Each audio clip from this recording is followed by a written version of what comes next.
पान क्रमांक 45 वरील पहिला पॅरा आता वाचायला सुरुवात करतोय. आता जन्माला आल्यानंतर आजपर्यंत ही जी तुमच्या दैहिक माध्यमाची अवस्था कर्माधीन अशी आहे, ती गुरुमार्गी झाल्यानंतर त्या कर्माधीन अवस्थेतून काढून गुरु अवस्थेमध्ये त्याला सामावून घेण्यासाठी भक्तांच्या कल्याणार्थ अनेक साधना व अनेक दीक्षा या आचरणात आणाव्या लागतात. म्हणजे काय आहे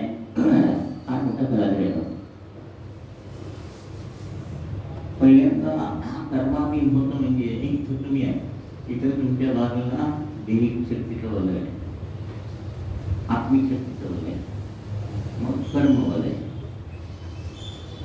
असं होतं. आणि हे गुरुकृपेचं वलय हे एकदम बाहेर होतं. गुरुवलय यामध्ये राहायचं हे कर्म देहाचं ठवायचं होऊन याच्याप्रमाणे कार्य व्हायचं. पण गुरुनी काय केलं, विमोचन आणि दीक्षा करून लाल हे जे वलय बाहेर आहे ते दैहिक शक्तीच्या आत आणून काय झालं, कर्म येत आहे ते वलय शेवटचं दीक्षा विमोचन दीक्षा. आता हे कर्म येत असताना इथंपर्यंत विचार चांगलं असेल त्यातलं तेवढंच प्रवाहित होईल. समजलं? हे म्हणजे तुम्ही ह्या पहिल्यांदा कर्माधीन अवस्थेत कर्माप्रमाणे कार्य करत होता. आता गुरु अधीन झाल्यामुळे तुमचं जीवन पहिल्यापेक्षा काय झालं,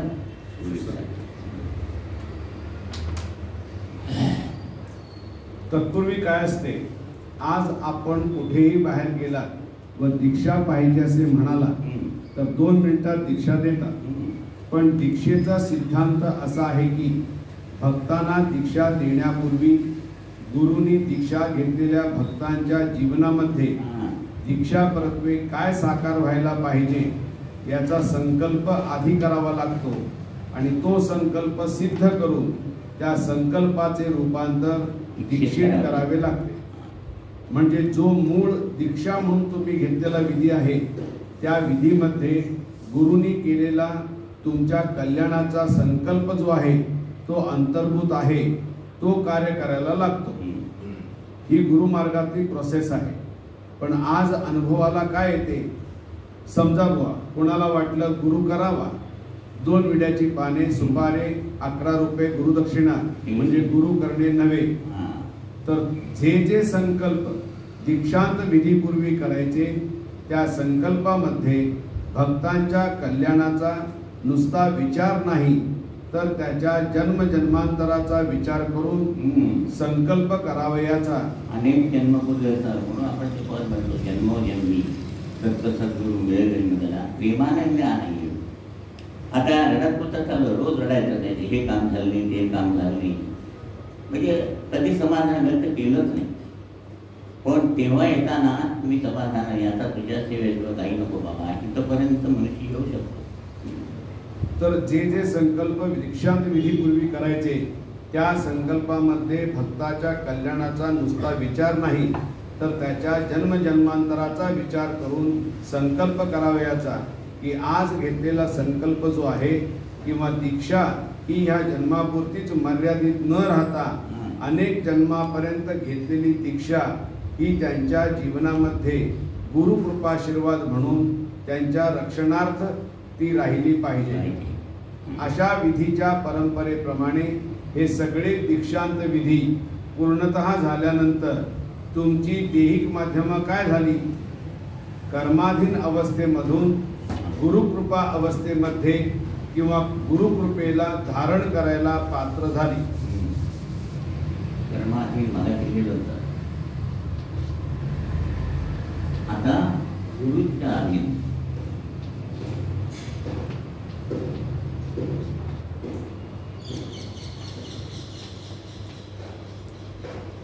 म्हणून साधना करून गप्प बसायचं, आपलं डोकं चालवायचं नाही.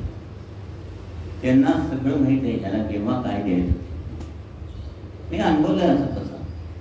आज प्रत्येक ठिकाणी प्रॉब्लेम आहे, मुलं शिकल्या कुठल्या कोर्स जायचं ह्याच्यावर धिंगाणा, मग एक घेऊ का ते घेऊ, काय करू नाही समजत नाही, पुढं काय.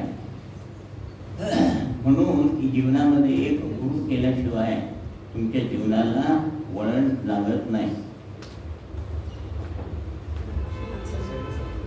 तुम्हाला दिसत नसतं.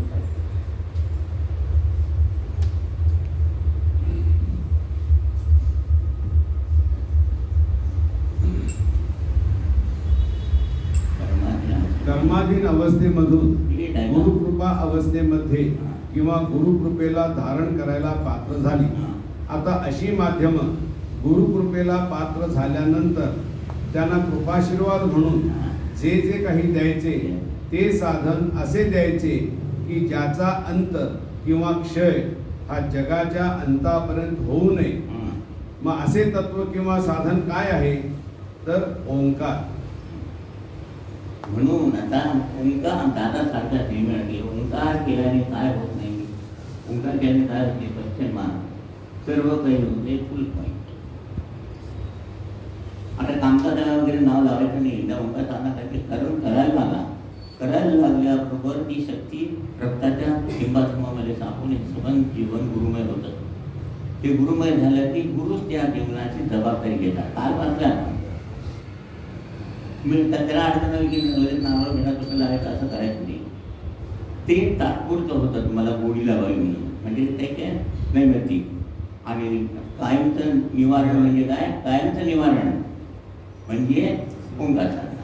एक वेळ जेवण राहिलं तरी चालेल. मी नेहमी सांगतो 3 दिवस म्हणून ते जेवला नाही तरी परत नाही, पण 3 मिनिटं श्वासाचं राहू शकतो. म्हणून पहिली ओंकार साधना म्हणजेच प्राणायाम आहे. म्हणजे आत्म्याला शक्ती मिळते. आत्म्याला शक्ती मिळाली की तो देहाला सांभाळतो. देह आणि आत्माचं नातं आहे.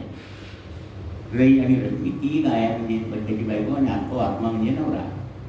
नवऱ्याला बायकोने सांभाळायचं ना, बायकोने नवऱ्याला सांभाळायचं. पण कसं होतं आता इतके दिवस तो आत्मा बघत होता कायाकडे, पण काया दुसऱ्यांना काय मिळाले बघत होती. जेव्हा दादा भेटले तेव्हा ती काया इकडे बघायला लागली. मग नमस्कार. मग असे दोघे म्हणून आपण म्हणतो एकटे जरी साधनेला बसलो असतो तरी आम्ही गुरुभक्त म्हणजे मी आणि आज जगतामध्ये या 3 मार्गांनी मानवी जीवनाचा विकास होतो. मंत्र, तंत्र आणि यंत्र. तरी सुद्धा प्रत्येक मंत्राला प्रथमतः ओम म्हटल्याशिवाय पुढचा मंत्र सिद्ध होत नाही. ओम नमः शिवाय म्हटल्याशिवाय नमः शिवायला अर्थ नाही. गायत्री मंत्र म्हणताना सुद्धा ओम गुरु शास्त्र म्हणजे ओम म्हटल्याशिवाय मग ते पुढचं तर घ्यायला पाहिजे. लाटांबर दारा म्हणाले ओमच आहे तो सिद्ध म्हणजे. म्हणजे जरी तुम्ही गायत्री मंत्र म्हणाला तरी ओम म्हटल्याशिवाय पुढे मंत्र म्हणता येत नाही. ओम नमः शिवाय मध्येही ओम म्हटल्याशिवाय नमः शिवायला अर्थ नाही. म्हणजे मूळ आदि जगाचे बीज की ज्या बीजावर मंत्र, तंत्र व यंत्र यांची धारणा झाली त्याचे मूळ बीज काय तर ओम. हे सगळे विमोचनादी विधी झाल्यानंतर तुम्हाला कृपाशीर्वाद म्हणून असे काही द्यायचे की ज्याचा जगाच्या अंतापर्यंत लय नाही. असे तत्व काय हा प्रश्न परमपूज्य साईनाथ महाराजांना विचारल्यानंतर त्यांनी सांगितले ह्याला एकच माध्यम ओम. आता मंत्र, तंत्र, यंत्रामध्ये काय आहे की मंत्र अमुक इतक्या संख्येने व यम नियम प्रत्याहाराने तुम्ही केल्याशिवाय म्हणजेच अनेक बंधने आहेत. कशात? मंत्र, तंत्र व यंत्रात. मंत्र 108 म्हणायला पाहिजे म्हणून सांगितल्यानंतर माझ्याकडे लक्ष असतं का म्हणण्याकडे लक्ष असतं. म्हणजे मन कुठं आहे? जोपर्यंत काया वाचा आणि मन एक होत नाही तर पुण्यकर्म निर्माणच होत नाही. म्हणून ते बंद करायचं. डोळा बघून कधी एकटा मेरून येतोय ते कधी सांगतंय म्हणजे मन कुठं आहे नाही. तंत्र म्हणजे तंत्रच फार. तर गणपतीला लालच खूप पाहिजे, लालच रंग पाहिजे, अमुकच पाहिजे, तमकच पाहिजे. गणपती येऊन सांगितलंय का? कुणी ठरवलं हे? तुमच्या एका माणसाने ठरवलं आणि सांगितलं. यंत्र म्हणजे त्याला बोलायचं काम नाही. लक्ष्मी यंत्र दुकानात जाऊन गेलं तरी लक्ष्मी पळत होती. काहीही होत नाही जोपर्यंत तुमच्या दैहिक माध्यमातल्या आंतरिक अवस्थेमध्ये बदल होत नाही. मी काय सांगतो नीट आहे ना, तुम्ही जे दोष आणले ते तुमच्या आंतरिक रक्तात आणले. तुम्ही डॉक्टरांच्याकडे गेला की लगेच तपासायला काय सांगतात, डायबिटीस असेल तर काय सांगतात, पडला नव्हता का, हो का नाही, पडला नव्हता का अनुवंशी. हे जोपर्यंत स्वच्छ होत नाही तेव्हा तुम्हाला कर्म अनुकूलच होत नाही. म्हणजे कसं पुढे पंचपक्वान्नाचं ताट आहे की जेवढ्या माझी तब्येत सुधारणार आहे, पण तोंडात ताट किती आहेत सांग. 12 माध्यमापैकी 19 माध्यमापैकी 7च माध्यम चालवलेलं मी आणि 12 झोपलेली आहेत. ती कमतरता जर तुम्ही भरून काढली म्हणजे दात सगळे बदलले तर जीवन पतेल ना. तसं कर्म हे तुमच्यासारखं परिपूर्ण आहे, त्याशिवाय देव जन्माला घालत नाही. पण हे कर्म आमच्या देहाची एकरूप होण्यासाठी हा जसा परिपूर्ण गोल आहे तसा इथं नाही आहे. कमतरता मी असं आहे. आता हे ऐकून मॅच होईल का, मग विमोचन दिशाने करून काय केलं, हा असा गोल आहे तसाच हा गोल केला. आता दोन्ही एकमेकाला म्हणजे तुमचं दैनिक माध्यम या कर्मकारण करण्यासाठी अनुकूल करून दिलं. काय सांगता ना, पत्रिकेमध्ये राजयोग आहे हो, पण देहात दारिद्र्य आहे. कमतरता हे आपल्याला इतकं समजलं नाही. म्हणजे एवढं पूजा झाल्या, पाठ झाल्या, अमुक झाले, मग काय नवीन शोध जाणार नाही. तुम्ही देवळात गेलं की लगेच तीर्थ देता. ते तीर्थ कुठं जातं, पोटात त्याचे रक्तात राहतात, रक्तात ते दोष राहतात. पण तीर्थ एवढंच देत हो, आणि पाप एवढा आहे हा मेळ बसत नाही. सत्यवेळची पूजा केली, त्याच्यामध्ये जे तांदूळमध्ये ठेवले तो घनरूप आत्मा, आणि त्याने संकल्प केला की जसं भांड्याशिवाय पाणी पिता येत नाही तसं देवाला काहीतरी माध्यम असायशिवाय आशीर्वाद द्यायचा. म्हणून दूध साखरेचा नैवेद्य तांदूळ, ते तांदूळ भटजींनी प्रसाद म्हणून यजमानांना द्यायचे. तो शिजून खाल्ल्यावरती आशीर्वाद आत घ्या. पण ते तांदूळ कोण घेऊन जातं, मग तुम्हाला काय मिळालं. असे विधी करत गेलो आणि मग देवाला नाव ठेवलं, ऐकलेली वस्तूचं नाव घेतलं. अरे म्हणाले तू धारण काय केलं. आजच्या काळामध्ये किंवा भवितव्यामध्ये ही बंधने कोणालाही पालन करता येणे शक्य नाही. थोडं द्यायचं पाहिजे, अमृत केलं पाहिजे, अमुकच खाल्लं नाही पाहिजे, अमुक एकाच वेळाला पूजा केली पाहिजे. तरी बंधनं झाली माणसाला त्याच्यातच देवाकडे लक्षच नाही. जसं नवरात्रात देवीच्या जवळ दिवा लावायची पद्धत आहे. तो दिवा विकला काय होतं, काय होतं, देवी भक्ती, त्या दुसरा उद्योग नाही. तसा अर्थ नव्हता तो. आता तुम्ही बघायचं पूजा केली म्हटल्या मनाला समाधान वाटते ना, म्हणजे त्यातनं पॉझिटिव्ह एनर्जी येते. तशी ती विशेष पूजा आपण नवरात्रात केलेली आहे.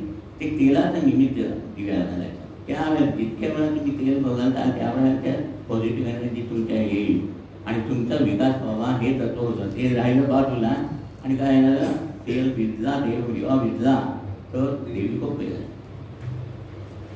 तर दादाने खरंच इतकं सुंदर सांगितलं. म्हणजे माझा विकास करून घ्यायचा आहे, या शक्ती धारण करून प्रत्येकाच्या उपास करायचा म्हणजे सुद्धा त्याची अगदी नाम मात्र ठेवायचं आहे. आपण एवढी खिचडी करतो सगळं, म्हणजे पचना देहशक्तीची बदल झालीच नाही. मग अग्निशक्तीची वाढ होऊन आपला विकास झाला होता, फूल विकसित झालं की वास होतो. तसंच आपण विकसित झाल्यावर परमेश्वराचा वास आपल्या ठिकाणी येतो. म्हणून ती शक्ती बचत करून वाढवायला पाहिजे. इथून अन्नमय व तिथं पण मिळून द्यायचा, म्हणजे तो कसा होतो तोच विषय. आजच्या काळामध्ये किंवा भवितव्यामध्ये ही बंधने कोणालाही पालन करता येणे शक्य नाही.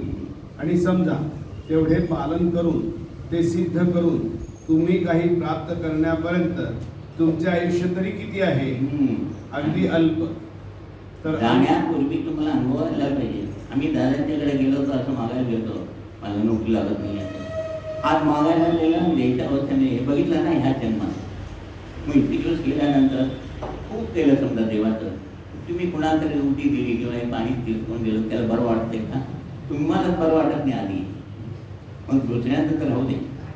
म्हणून ते सगळं बंद करायला लावलं, आणखी साधना करायला लावली आणि तुमचं जीवन गुरु आठवण करून दिलं. तर अल्पकाळात श्रेष्ठ असे साधन की ज्याला आजच्या जगातील परिस्थितीमध्ये, आजच्या भौतिक परिस्थितीमध्ये, म्हणजे आज एका खोलीमध्ये संसार करणारी माणसे आहेत त्यांनी जर मंत्र तंत्र यंत्र सिद्ध करायचे ठरवले तर त्याला किती बंधने पाळता येतील? एकही नाही.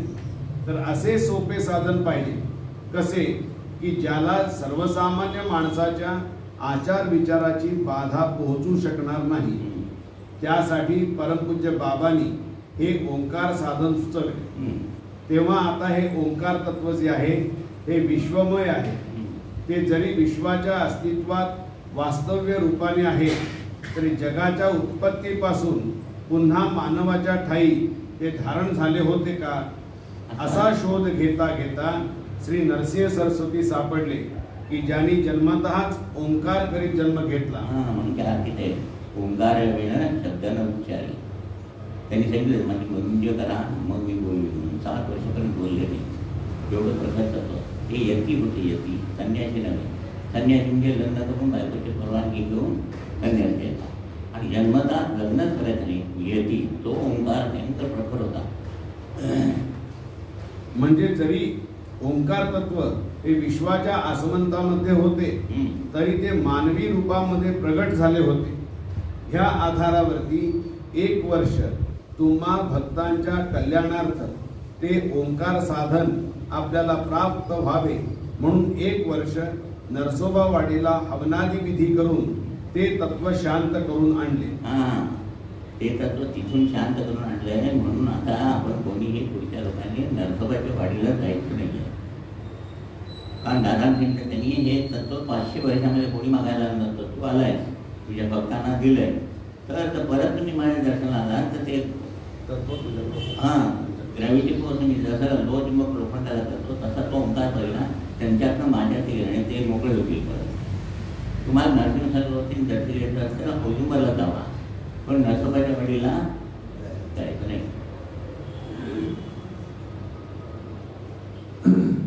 नरसोबावाडीला हवनादी विधी करून ते तत्व शांत करून आणले. तेव्हा प्रथमतः स्वामींनी प्रश्न विचारला की तू हा ओंकार मागायला आलास हे ओंकाराचे प्रखर रूप काय आहे ते पाहिलेस का? आज सूर्याकडे तुम्ही 1 सेकंद तरी पाहू शकता का? त्याच्यापेक्षा असंख्य पटीने त्यावेळेला मला ते दृश्य डोळ्यासमोर दिसले. तर त्यांनी सांगितले हे तत्व प्रखर आहे आणि ते यतीच्या ह्याच्यात आहे म्हणून ह्याला सौम्य करावे लागेल. संसारिक माणसाने करायला सौम्य करायला पाहिजे म्हणून 1 वर्ष हवन. यासाठी 1 वर्ष सेवा करावी लागेल आणि त्याप्रमाणे 11 पौर्णिमेची 11 हवन आणि 12वा महारुद्र स्वाहाकार झाल्यानंतर ते तत्व तुम्हा भक्तांना सहज लिहिलेल्या काया वाचा मनाने उच्चारण्याला सौम्य म्हणून प्राप्त झाले. ही या ओंकार साधनेमधली प्राथमिक अवस्था. या 11 पौर्णिमेच्या हवनाला आणि महारुद्र स्वाहाकारला मी गेलेला आहे. या पौर्णिमेला त्याच्यामध्ये आणखी नारायण सांगितले की बरं तुम्ही फक्त सुवेर आणि सुतक नाही पाळायचं नाही आहे. तेव्हा पूजा करायची आहे साधना करायची आहे. फक्त बिटाळा चालत नाही. म्हणजे लगेच आपल्याला झाला तर मग मला गेले म्हणजे जेवण सोडले का मग देवाची पूजा का सोडायची असं झाला विचार. आता जरी विमोचनादी विधी म्हणजे कर्म विमोचन वंश विमोचन आणि ऋणमोचन या विधींनी तुमच्या देह परिसरामधल्या असलेल्या वलयांचा जो काही तुमच्या काया वाचा मनावरती वाईट असा परिणाम होत होता हा जरी विमोचनादी विधींनी निवारण झाला तरी आंतरिक शुद्धता व्हायला पाहिजे किंवा आंतरिक शुद्धता म्हणून करावी लागते. ही ऋणाची वलय देहापुरती असतात आपल्याला काही पडत नाही. ती काया विमोचित केली असा शब्द वापरला जात नाही. आणि मगापासून मी सांगतोय आंतरिक अवस्था बदलायला पाहिजे तेच शब्द इथं आहे. ही आंतरिक शुद्धता म्हणून करावी लागते. आंतरिक शुद्धता व्हायला पाहिजे किंवा आंतरिक शुद्धता म्हणून करावी लागते. म्हणून साधना केल्यानंतर ओम असं म्हटलं की ध्वनी लहरी प्रकाश. प्रकाश म्हणजे शक्ती. प्रकाश म्हणजे शक्ती है ना. तुम्ही अंधारात रस्त्यावर निघाला असला अंधारात तर गुलाबाचं लाल दूध कळतं का? किंवा रस्त्यावर कैरी असं की हिरवी आहे का राहिले केव्हा कळतं? प्रकाशामध्ये. म्हणजे प्रकाशामुळे ज्ञान होतं. तसा तो प्रकाश निर्माण झाला की जेव्हा परत तुम्ही श्वास घेता अलॉंग विथ ऑक्सिजन तो ऑक्सिजन बरोबर तो असा वाटे रक्तात जातो. रक्तातला कार्बन डायऑक्साईड नाही आहे, ऋणानुबंधातले दोष बाहेर जातो. नीट आहे का? इतर वेळेला तुम्ही नॉर्मल श्वासोश्वास घेत असताना फक्त कार्बन डायऑक्साईड बाहेर जातो, पण साधना करत असताना ऋणानुबंधातले दोष आणि अनुवंशिक दोष ते अलंबित कार्बन डायऑक्साईड ते बाहेर टाकले जातात. असं रोज सगळे दोष बाहेर टाकायचे आणि शक्ती धारण करायची. असं करता करता एक दिवस संबंध शक्तिमय होते. बरोबर समजलं? म्हणून एक वेळ जेवण राहायचं चालेल, पण साधना चुकवायची नाही. म्हणून तो नरसिंह सरस्वतींकडून आणलेला ओंकार जो आहे, या ओंकाराने प्रथमतः 5 कोश शुद्ध केले. 5 कोश शुद्ध केले म्हणजे 5 कोश रक्त माहीत आहेत. ते रक्त शुद्ध झाले की 5 कोश एकमेकांत मिसळले. कारण मानवाची देहरचना कशावरती अवलंबून आहे? पंचप्राणकोशावर. म्हणून हे 5 कोश अन्नमय, प्राणमय, मनोमय, विज्ञानमय व आनंदमय हे शुद्ध केले. कारण देह परिसरामध्ये असलेली वलये शुद्ध झाली, पण देहाची आंतरिक शुद्धता व्हायला पाहिजे. म्हणजे मग हा देह पूर्णतः गुरुकृपाशीर्वाद जो आहे हा धारण करायला समर्थ होतो. पातेला दुधाचं आतनं बाहेरनं दोन्ही स्वच्छ करतो ना. बाहेरनं स्वच्छ केलं आणि आतलं तसं ठेवतं, काय होईल? दूध नासणार. तसं हे भांड बाहेर प्रसादाची वाट यावेळेस दोन्ही या ताट, म्हणजे मग ती आत गेली शकते आणि बाहेर दोन्ही बाजूने झाला की मनुष्य एकदम वेगळा दिसायला. त्याप्रमाणे तुम्हाला प्रथमतः या 5ही स्थानातून ओंकार संथा देऊन व प्रत्येक स्थानातून ओंकार व ओम श्री साईनाथाय नमः म्हणत म्हणत नाभी, हृदय, कंठ, ललाट, ब्रह्म ही 5ही स्थाने शुद्ध केली. आणि त्या 5 स्थानामध्ये 19 माध्यम आहे की मध्ये ती माध्यमामध्ये शुद्ध झाली. काय ते सांगते? बुद्धी, मन, चित्त, अहंकार नाही, अहंकार आणि अलंकार. आता आत्ताच्या अवस्थेमध्ये गेले 8 दिवस झाले तुम्ही ओंकार करताना काय अनुभवता? तर मागील संमेलनापेक्षा प्रगती आहे. ही कशामुळे? साधना कशी झाली? तेव्हा नामस्मरण संपलं कळत नाही. नाहीतर ओम एकाने गावात काढायचा, एकाने गावात काढायचा. सगळ्यांचा एक आवाज येतो. असा एक आवाज झाल्यावरती तो एक ओंकार एवढा पॉवरफुल होतो आणि वरती प्रकाशाच्या गतीने जात असताना तिथल्या 2 पिशाच जे आहे ती पाहतो ते त्याच्या डोक्यावर बसले जातात पृथ्वीवर. ती सगळी त्या प्रकाशाच्या झोताबरोबर त्या गतीतून वरती जातात. ती जन्माला येऊन मुक्त होण्यापेक्षा पुन्हा जन्माला आलेल्या 60 वर्षाच्या आयुष्यामध्ये आणखी काहीतरी भांगड करणार. त्यापेक्षा त्याला जन्माला न येतात तुम्ही ओंकार करायला की तो प्रकाशाच्या गतीवर जातो, त्याच्यामध्ये ते आत्मे सामावले जातात आणि डोक्यावर गती घेतात. म्हणून आमच्या हातून त्यांनी दिलेले महत् कार्य. तर मागील संमेलनापेक्षा प्रगती आहे. ही कशामुळे हे नीट समजून घ्या. कारण बाहेर सगळेजण काय सांगतात? साधना करताना मन एकाग्र करावे. तर आता मन एकाग्र करायचे म्हणजे काय? कान पिळायचा का? एक वेळ मुलाला तिकडून इकडे आण म्हटले तर पकडून आणता येईल, पण मनाला कसे आणायचे? तर ही 5 स्थानं जी आहेत ह्याची शुद्धता केली. तुम्ही गुरुमार्गी होण्यापूर्वी जे काही मन म्हणून विचारात घेत होतात हे अन्नमय व प्राणमय यांनी तयार झालेले स्थूल मन होते. स्थूलाला सूक्ष्मात जाता येत नाही, परंतु सूक्ष्माला स्थूलात जाता येते.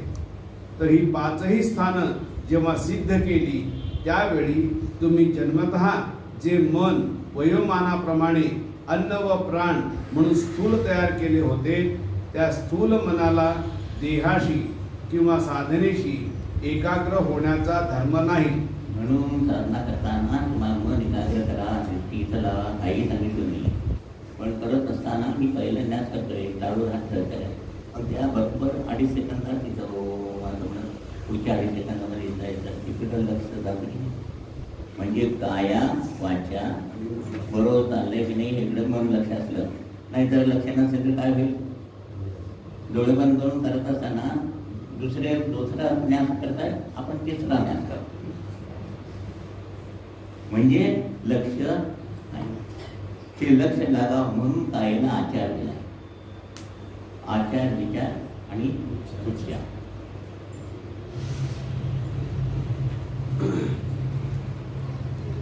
तर ही पाचही स्थानं जेव्हा सिद्ध केली त्यावेळी तुम्ही जन्मता जे मन वयोमानाप्रमाणे अन्न व प्राण म्हणून स्थूल तयार केले होते, त्या स्थूल मनाला देहाशी किंवा साधनेशी एकाग्र होण्याचा धर्म नाही. तर त्या मनाचा लय केला आणि विज्ञानमय आणि आनंदमय यांचे सूक्ष्म मन हे मनोमयाच्या ठिकाणी तयार केले. आता ते सूक्ष्म मन ओंकार साधना करते आहे म्हणून तुम्ही देहभान जे आहे ते विसरत आहात. हे बघा, अन्नमय प्राणमय हे अन्नमयाचे स्थूल आहे. आणि तिने अमुक काही करा तिकडचं जे आहे हे सूक्ष्म मन, हे विज्ञानमय आनंदमय. ते संपूर्णपणे कसं होईल ते सूक्ष्म हे बघून गेल्यानंतर आता तुम्ही आरती म्हणताना साधना करताना बरं वाटतं. मन एकाग्र आरती ऐकली की बरं वाटतं. हे समजण्यासाठी शिकायचं, कसं केलं काय केलं बघायचं नाही, पण अनुभवायचं. दाखवता येत नाही, पण आता बरं वाटतं, समाधान वाटतं, इतिहास वाटतं. आता ते सूक्ष्म मन ओंकार साधना करते आहे म्हणून तुम्ही देहभान जे आहे हे विसरत आहात. कळले? अगदी शास्त्रशुद्ध उत्तर आहे त्याचे. तर आता स्थूल मन जोपर्यंत आहे, कुठले अन्नमय व प्राणमय ह्यांनी निर्माण झालेले आहे ते तुम्हाला कधीही देहाचा विसर पडू देणार नाही. कारण देहाचे पोषण अन्नावर होते. तर त्या स्थूल मनाची अवस्था त्याचा लय करून विज्ञानमय व आनंदमय या दोन कोशातून सूक्ष्म मन तयार केले. ते जे सूक्ष्म मन हे सहज लिलेल्या इहलोकापासून सप्तलोकापर्यंत विहार करू शकते. ही अवस्था ओंकार साधनेमधली दुसरी अवस्था. आता सोलापूरहून आलेले, सोलापूरला जाऊन आले की नाही, गेलं मन तिकडे एका सेकंदात.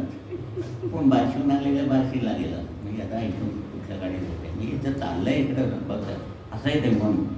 ते जर सोलापूरला जाऊ शकतं, मुंबईला जाऊ शकतं, तर तिकडे जाऊ शकत नाही का? आता त्या स्थूल अवस्थेतून तुम्ही सूक्ष्म अवस्था धारण करते झाल्यानंतर तुम्हाला शून्य अवस्थेमध्ये जायचे आहे. तर त्यासाठी एक ओंकार हा हृदयस्थानातून करावयाचा, 2 नाभिस्थान बंद केले, 3 ओम नमः शिवाय ललाट स्थानातून म्हणायचे आणि 4 शेवटचा ओंकार हा ब्रह्मस्थानातून करणे. हे पहिल्यांदा डेव्हलपमेंट असतानाचं आहे, सिद्धता करताना असं करायचं. व आता सिद्धता होऊन तुम्हाला ओंकारांना बरोबर एवढी सांगितली साधना तेवढीच करायची. हे माहितीसाठी म्हणून, म्हणजे किती अवघड काम आधी कुणी केलं आहे, त्यांनी केलं आहे आणि आपल्याला सहज दिलं आहे म्हणून त्याची किंमत कमी करायची नाही. ही सिद्धता करायची म्हणजे काय, एखादं सिद्धता करायची म्हणजे काय समजलं, किंवा सिद्धांत पद्धत म्हणजे काय समजलं. मी नेहमी सांगतो की बाल्टीवर पाण्यामध्ये 1 चमचा साखर, 1 चमचा पावडर आणि एवढं दूध घातलं तरी तो चहा आहे. पण त्याला चव लागेल का? मग ट्रायल एरर मेथड करता करता आता तुम्ही कुठपर्यंत आला, 1 कप पाणी, त्याला 2 चमचे साखर हो ना, आणि 1 चमचा पावडर आणि अर्धा कप दूध. मग तो कुणीही केला तरी सर्वांची चव एक असेल. तसंच आता 10 ओंकार कुणीही केला तरी तो नारायण अवस्थेपर्यंत जाणार, अशी सिद्धता.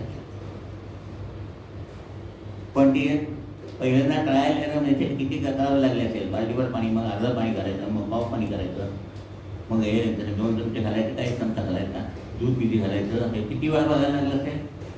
तुम्हाला ऐका मिळालं हो प्रमाण, पण ते करणाऱ्याला किती त्रास झाला आहे. म्हणजे गुरुनी तेवढे कष्ट घेतले, ते ध्यानात ठेवून ते तुमच्याकडनं काही मागत नाही. फक्त मला अर्धा तास ते साधना कर, तुझंही कल्याण कर आणि लोकांचं. बरोबर आहे. त्यामुळे ह्या सूक्ष्म मनाला अत्यंत बळकट केले आणि ती जी बळकटी त्या मनाला आली गुरुकृपेच्या कृपाशीर्वादाची त्यातून केलेल्या साधनेचे वलय हे आपल्या भोवतीने तयार केले. हे बघा, म्हणजे तुमच्या भोवती झालं ते संरक्षण. आता बाहेरनं कर्म आलं तर पहिल्यांदा त्याच्यात अडकेल, त्याच्यात फिल्टर करून ते तुमच्यापर्यंत येईल. एवढी तरतूद केली आहे. डोक्यावरनं पण आहे ना, म्हणजे बुद्धीत आणायच्या आधी ते गुरुवलय ओम असं डोक्यात बरं मिळत त्याचं वलय तुमच्या भोवती ठेवलं आहे. बाहेरचं कर्म आलं तर फिल्टर होऊन तुमच्याकडे येणार.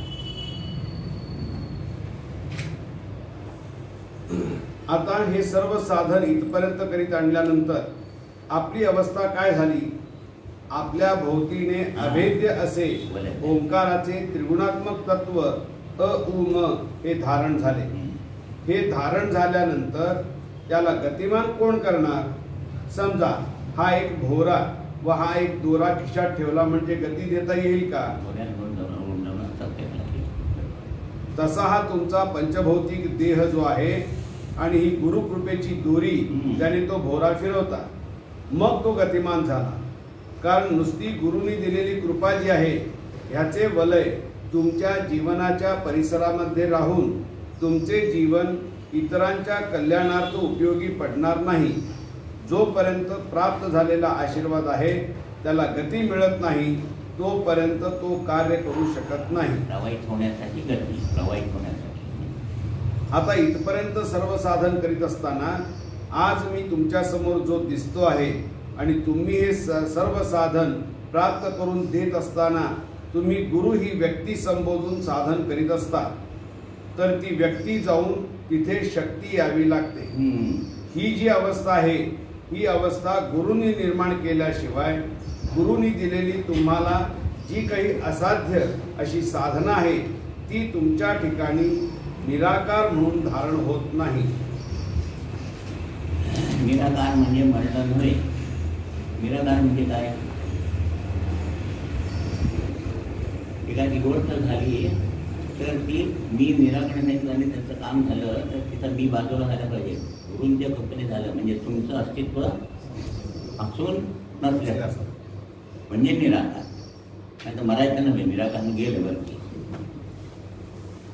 आज गेले 4-5 दिवस प्रत्येकाने आपापल्या परीने काही विषय इथे मांडले. 8व्या सेमिनारमध्ये तेव्हा मी पण बोललो. म्हणजे ती अवस्था तुम्हाला धारण झाली की नाही बघण्यासाठी दादा 4 दिवस आले नाही.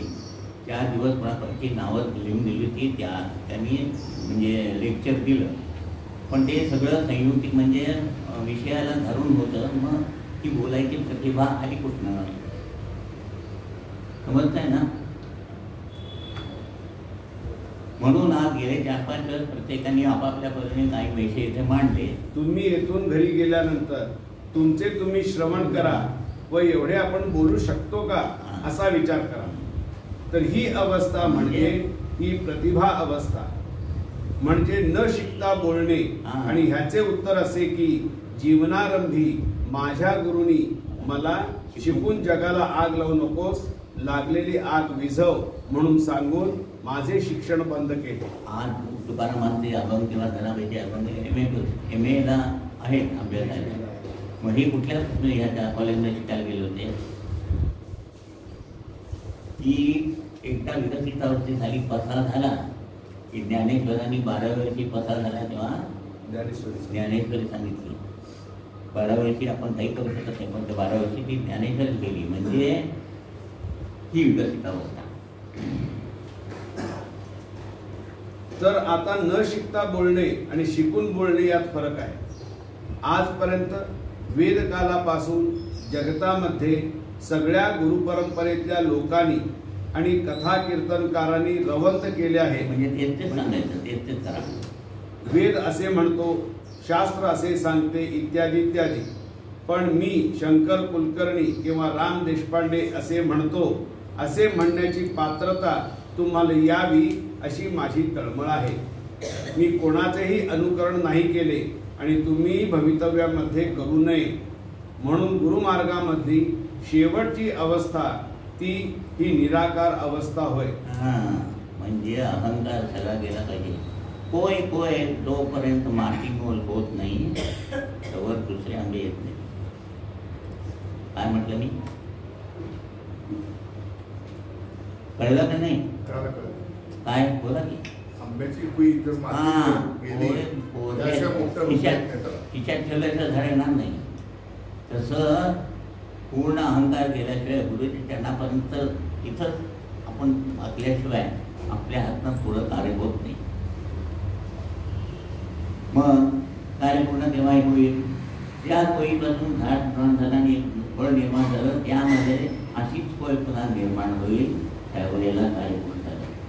तसं आपण प्रत्येक जण परमात्मा करून आलोय, जोपर्यंत परमात्मा इथे निर्माण होत नाही तर कार्य पूर्ण. परमात्मा होणं म्हणजे जीवन ईश्वरमय करणे किंवा गुरुमय करणे आणि तो गुणातून दाखवणे. समजलं? या अवस्थेत विश्वामध्ये जे जे काही विषय आहेत यामध्ये आपणही एक विषय आहोत की ज्या वेळेला जाणीव होते त्यावेळेला कोणत्याही विषयावरती तुम्ही बोलू शकता. तर यामध्ये सिद्धांत असा आहे की 5व्या संमेलनामध्ये मी तुम्हाला याची ओळख करून दिली होती. काय की आज शतकानुशतके ह्या जगतामध्ये जे जे काही ईश्वरी कल्याणार्थ अवतार झाले, उदाहरणार्थ आता अलीकडच्या काळात साईबाबा, तर साईबाबा समाधीस्थ झाल्यावर म्हणजेच ते गेल्यावर त्यांच्या अवतार कार्याला सुरुवात म्हणा किंवा भरभराट झाली. त्याचे कारण असे असते की गुरु माध्यमाच्या ठिकाणी जे सामर्थ्य असते ते देहाच्या भोवतीने वलय रूपाने असते.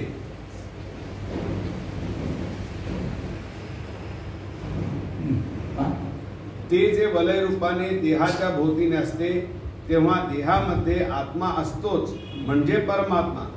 तो बाहेर गेल्याशिवाय ते वलय जे आहे ते कार्य करू शकत नाही. म्हणून दादा जेव्हा करायला होते, दादा ते कसं मिळालं, दादा मी बाबांनी म्हटलं असं असं कार्य आपण कसं, ते म्हटले माझ्यापर्यंत जर मर्यादित राहणार असेल, म्हणजे मी गेल्यानंतर हे पुढं जाणार नसेल तर मी करणार नाही. कार्य पुढं गेलं पाहिजे, म्हणजे पुढं गेलं पाहिजे. आपलं कार्य पुढं गेलेलं आहे, सगळीकडे सेंटर्स आहे, तुम्ही बघता. मग त्यासाठी असं म्हटलं बाबा म्हणाले मग त्यासाठी तुला एक दिव्य करावं लागेल, तुझा आत्मा बाहेर काढायची प्रॅक्टिस करायला लागेल. तो आत्मा घरामध्ये असताना चौथ्या इथं देऊन ठेवला वाचवला होता.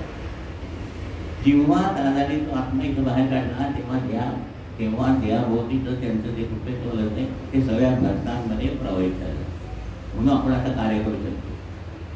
त्यासाठी 25 वर्ष 5 विभूती 5-5 वर्ष काम करायचे. म्हणजे सलीम आले, सलीमचा आत्मा आला त्यांचा आत्मा बाहेर करायचा. असं 25 वर्ष प्रॅक्टिस करायला लागली, तेव्हा हे साध्य झालं. समज नाही ना, की बाबांना सुद्धा साध्य झालेलं नव्हतं. बाबांच्या पुढचे 11वे नाथ म्हणजे दादा. तर ते काढल्यानंतर ते वली तिथं गेलं, म्हणून इथं सांगितले आता हे सांगतो वाचते. ते आत्मा बाहेर गेल्याशिवाय ते वलय भक्तांच्याकडे प्रवाहित होत नाही. प्रत्येक अवतारी परंपरेतल्या म्हणजे कुठल्याही किंवा आत्ताच्या गेल्या 5 शतकातल्या कुठल्याही सत्पुरुषांच्या जीवनचरित्राचा तुम्ही अभ्यास करा. त्यांच्या हयातीनंतर त्यांचे कार्य जे आहे ते जगाच्या अनुभवाला यायला लागले. 1978 बाबा गेल्यानंतर आज उजवलं करता का बाबा असताना कार्य केले. दादा म्हणजे असं का मी असतानाच माझं कार्य झालंय, मला बघायचं आहे. मग बघायचं असेल तर तुला आत्मा बाहेर काढला पाहिजे, म्हणजे ते बलय जाऊन तुला बघायला मिळेल. समजतंय ना? यातून प्राण काढायचा, 2 तास तिथं ठेवायचा आणि नंतर परत दान करायचं. तिथे जे करायला डॉक्टर होते ते दादांचा संसार करतात, तर येतच ते 1.5-2 तास.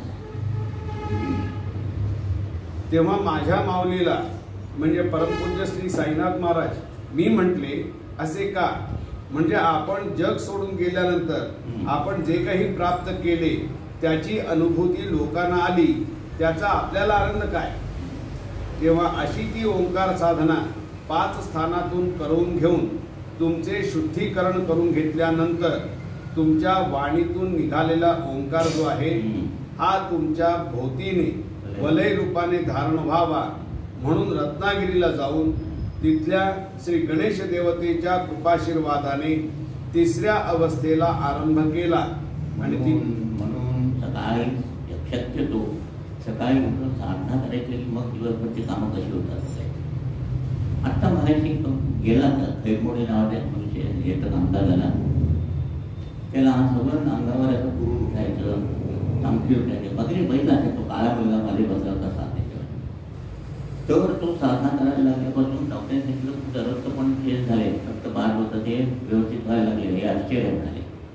आणखी त्याचं लग्न ठरत नव्हतं, ते लग्न ठरलं. म्हणजे काय होऊ शकतं ओंकार साधनेनी याची प्रतीक आहे. त्याला वेळ मिळाला म्हणजे उद्या येईल तो, हा गावाला जातो म्हणून गडबडीने गेला. तर अक्षरशः त्याच्याकडे बघितलं तुम्हाला वाटेल की असं तसंच आहे.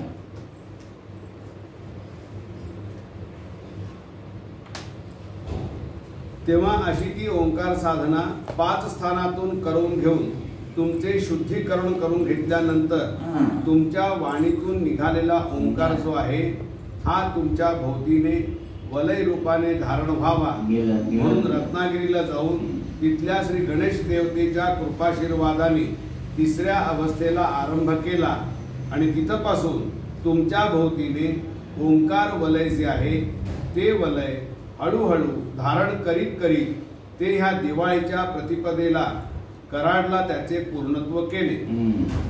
तर जे काही एक आपल्याला ह्या गुरुमार्गामध्ये दिव्य करावे लागणार त्याची जाणीव मी इथे सेमिनारमध्ये दिली होती की तुम्ही जर प्रामाणिकपणे मी करीत असलेल्या साधनेत एकरूप झाला नाही तर मला देहत्याग करावा लागेल. ही जी अवस्था सांगली काय काय करावं लागेल?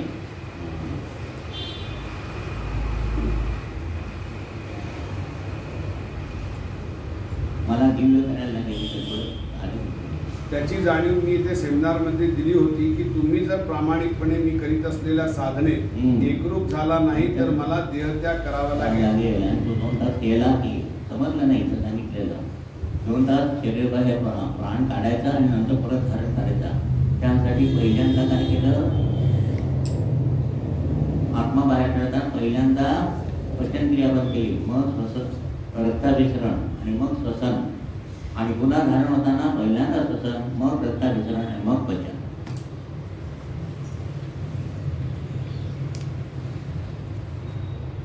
आठवते आहे का तुम्हाला त्यावेळेला लोकांनी बरीच वायफळ बडबड केली. मी फक्त एक जाणीव करून दिली आणि तुम्ही सगळे ओक्साबोक्षी रडला. हो मग एकदम असं धागा मिळाला भगवान होता मला तर वाटणारच की तुमच्या ऐकून दिवस जास्त तुमचा. आता गोवा ते मुंबई पर्यंत सर्व केंद्रावर 5 वर्षे प्रथमतः कामकाज बंद केले आणि त्या दिवसापासून कराड हा सेंटर जो आहे हा आत्ताचे जे दिव्य आहे हे करण्यासाठी सुरक्षित ठेवला होता. म्हणून कराडला 5 वर्षे पाऊल ठेवले नाही. तुम्ही कराडचे तुम्हाला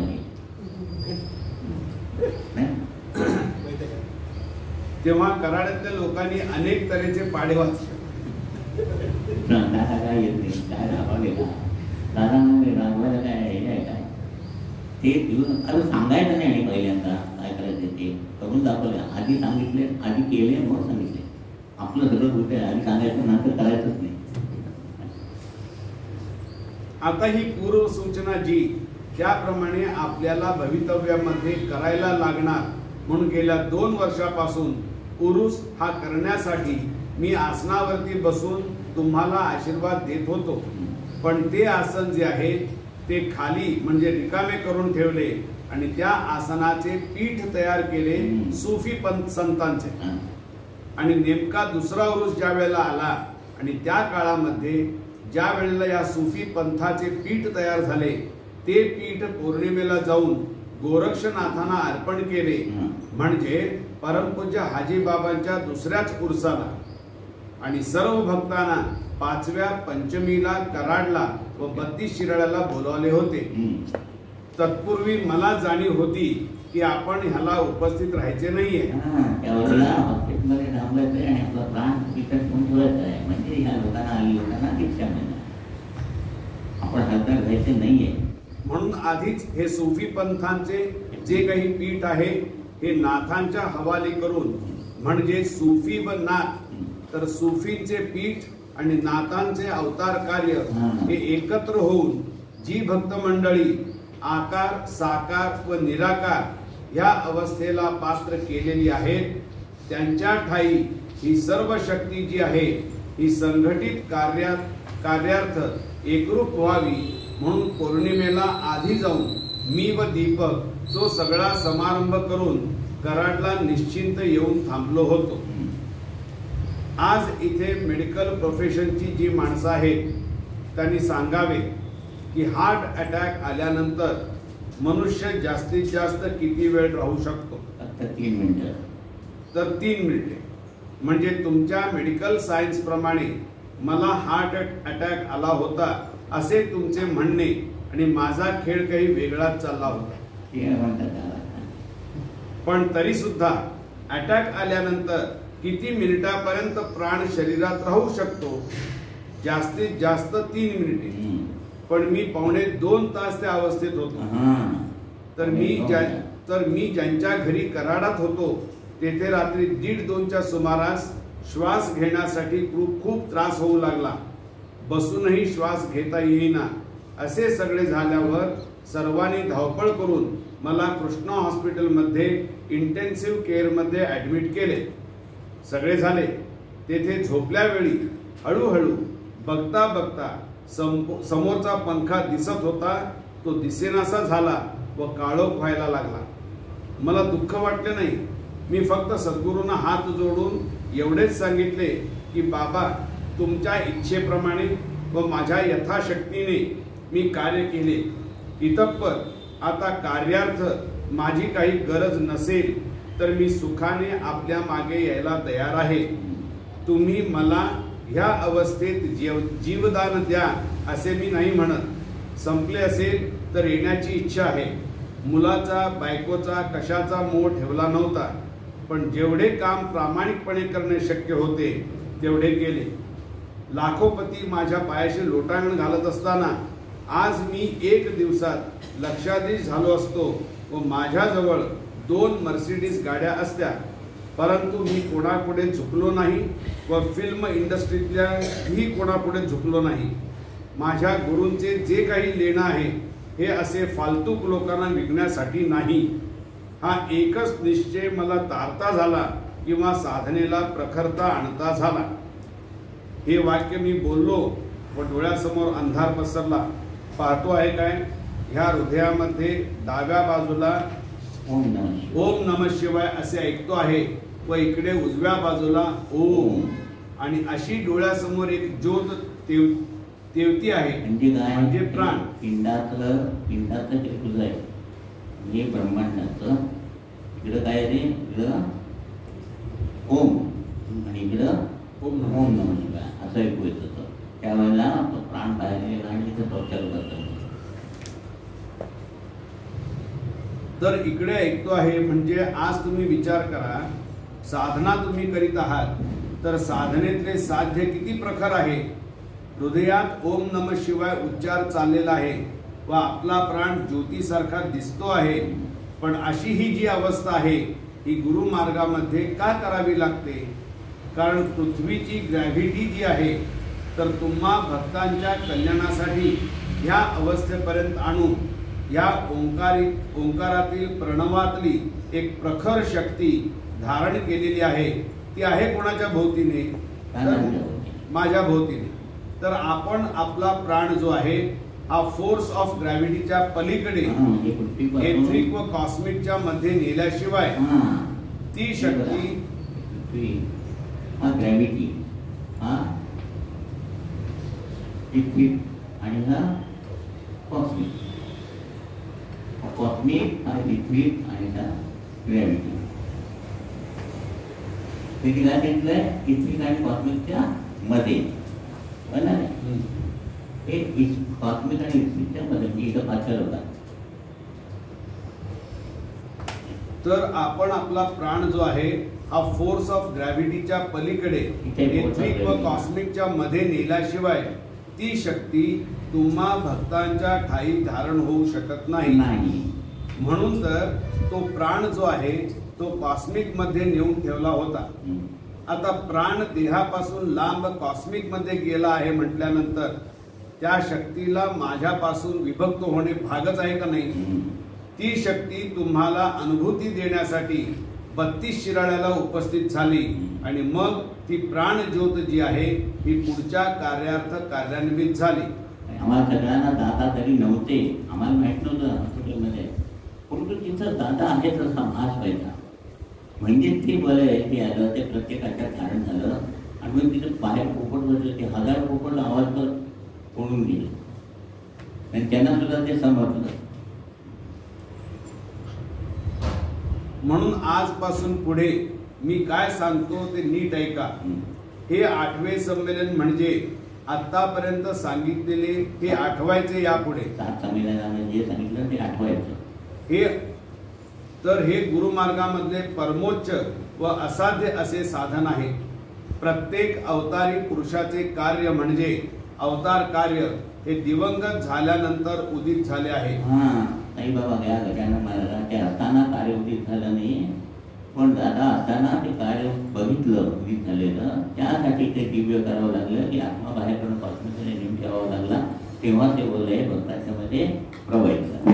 परंतु मी माझा प्राण गुरुकृपेने जवळ ठेवून प्राप्त झालेली अवस्था जी आहे ती आज तुम्हा सबंध भक्तगणांना देता झालो आहे. आज माझ्यापाशी आता काय आहे? फक्त जे काही तुम्ही माझ्या माध्यमातून प्राप्त केलेत अशी ती माझी या जन्माची ठेव म्हणून आहे. त्याची भवितव्यामध्ये आता आठवण ठेवून तुम्हाला आपले जीवन जगायचे आहे किंवा व्यतीत करावयाचे आहे. एवढा हा आजच्या विषयाचा समारोप म्हणजेच ह्या 8व्या संमेलनाचा समारोप आहे.